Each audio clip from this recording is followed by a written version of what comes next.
ये कहानी है एक पुरानी डरावनी हवेली की, जो एक छोटे से गांव में बसी थी। गांव का नाम था मृत्यु नगरी। नाम से ही डर लगता था और इसकी वजह थी वो हवेली जो गांव की पहचान बन चुकी थी। लोग कहते थे कि ये हवेली शापित है। इसे सैकड़ों साल पहले एक जमींदार रघुनाथ ठाकुर ने बनवाया था। रघुनाथ ठाकुर अपने समय का बड़ा बेरहम इंसान था। गांव वालों की बातों के मुताबिक हवेली बनवाते वक्त कई मजदूरों की जान चली गई थी। कुछ का कहना था कि रघुनाथ ने खजाने की लालच में कई बेगुनाहों की बलि दी थी। इसके बाद से हवेली में अजीब अजीब चीजें होने लगी। रात को चीखें, कदमों की आहट और ठंडी हवा का झोंका, ये सब आम हो गया। धीरे धीरे हवेली बंद हो गई और कोई वहां जाने की हिम्मत नहीं करता था। कई साल बाद एक नौजवान वीरेंद्र, जो कि इतिहास का शोध करता था, ने ठान लिया कि वो इस हवेली के रहस्य को सुलझाएगा। उसे यकीन था कि इन कहानियों के पीछे कोई सच्चाई होगी। उसके 4 दोस्त आर्यन, सीमा, रोहित और नेहा भी उसके साथ जाने को राजी हो गए। सब ने मिलकर प्लान बनाया और एक सुबह हवेली की ओर निकल पड़े। हवेली पहुंचते ही माहौल भारी हो गया। टूटी फूटी खिड़कियां, जालों से ढके दरवाजे और चारों तरफ खामोशी। हवेली की दीवारें इतनी ऊंची थीं कि सूरज की रोशनी भी अंदर नहीं पहुंचती थी। वीरेंद्र ने अपनी टॉर्च जलाई और सब अंदर दाखिल हुए। अंदर का मंजर और डरावना था।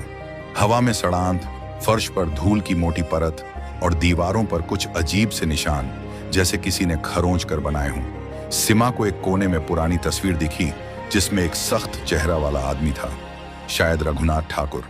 सबने एक दूसरे को देखा और बिना कुछ बोले आगे बढ़ गए। जांच करते करते वो एक बड़े से हॉल में पहुंचे, जहां बीच में एक पुराना भारी भरकम सिंहासन रखा था। सिंहासन पर धूल जमी थी, लेकिन उसकी नक्काशी अभी भी वैसी ही थी जैसे कोई राजा वहां बैठता हो। आर्यन ने मजाक में कहा, यह तो किसी भूत का सिंहासन लगता है। लेकिन जैसे ही वीरेंद्र ने सिंहासन को छुआ, कमरे में अंधेरा छा गया। टॉर्च की रोशनी कमजोर पड़ने लगी और हवा इतनी ठंडी हो गई कि सबके रोंगटे खड़े हो गए। अचानक एक धुंधली सी आकृति सामने आई। वो रघुनाथ ठाकुर की आत्मा थी। उसकी आवाज गहरी और डरावनी थी। कौन हो तुम? मेरे ठिकाने में क्यों आए? जो भी मेरे राज जानने की कोशिश करेगा वो यहां से जिंदा नहीं जाएगा। सब डर गए, लेकिन वीरेंद्र ने हिम्मत दिखाई। उसने कहा, हम यहां सच जानने आए हैं। तुम्हें शांति चाहिए और हम मदद करना चाहते हैं। बताओ, क्या हुआ था यहां? आत्मा ने गुस्से से देखा, फिर धीरे से बोली, मैंने बहुत पाप किए, मजदूरों की जान ली, खजाने के लिए। उनकी आत्माएं मुझे सजा दे रही हैं। अगर तुम उनकी आत्माओं को शांति दिला दो तो शायद मुझे भी मुक्ति मिले। वीरेंद्र और उसके दोस्तों ने फैसला किया कि वो आत्माओं को शांति दिलाएंगे। आत्मा ने बताया कि तहखाने में एक ताला है, जिसकी चाबी हवेली की सबसे ऊपरी मंजिल पर है। सब तुरंत ऊपर की ओर बढ़े। वहां एक पुराना संदूक मिला जिसमें चाबी थी।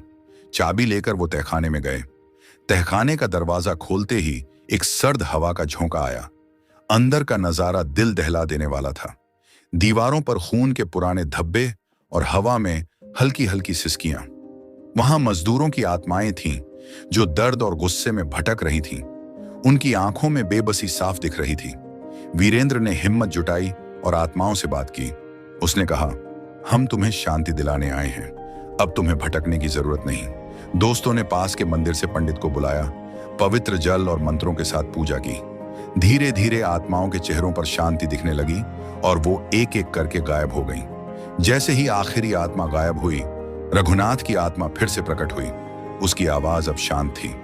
तुमने मेरे पापों का बोझ हल्का कर दिया, अब मैं मुक्त हूं। यह कहकर वो हमेशा के लिए गायब हो गई। हवेली में अब वो डरावना माहौल नहीं था। सन्नाटा टूट चुका था और हवा में एक अजीब सी शांति थी। गांव वालों ने जब ये सुना तो वो भी हैरान रह गए। हवेली, जो पहले शापित हवेली कहलाती थी, अब शांति हवेली के नाम से जानी जाने लगी।